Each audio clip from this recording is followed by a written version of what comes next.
les Togolais se sentent de plus en plus frustrés.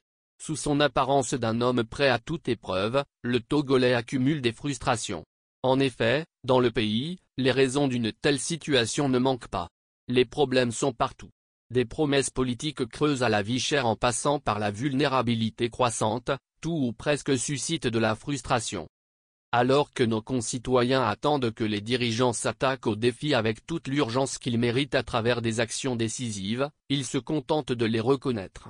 Notre pays avance et nous pouvons ensemble, si nous en avons l'ambition, tracer un chemin plus optimiste pour l'avenir, déclarait le 31 décembre 2024, le chef de l'État Fornia Sibé. Mais ce n'est un secret pour personne que nombre de nos concitoyens ne perçoivent pas les actions du gouvernement dans leur quotidien.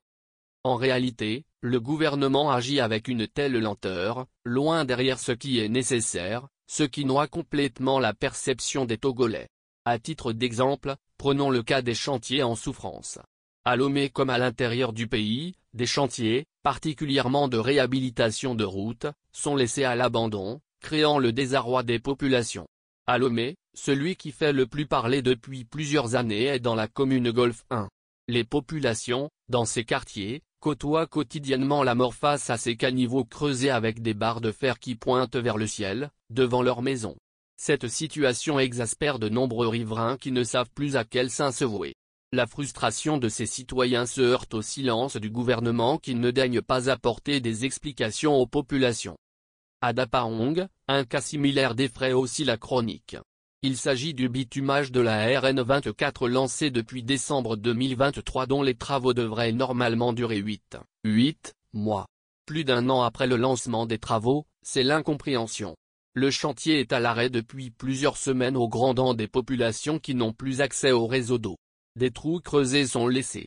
L'entreprise, qui, selon des informations, n'aurait pas reçu les fonds nécessaires pour poursuivre le travail. Au Togo, la liste des défis insolubles s'allonge. Dans le pays, le manque criard de vision combiné à l'inertie politique aboutissent à une certaine indifférence face à des citoyens qui se posent des questions. Il n'est donc pas étonnant de voir dans les rues et sur des réseaux des citoyens nerveux qui se chamaillent pour tout et rien. Ces comportements trouvent leur origine dans la frustration généralisée.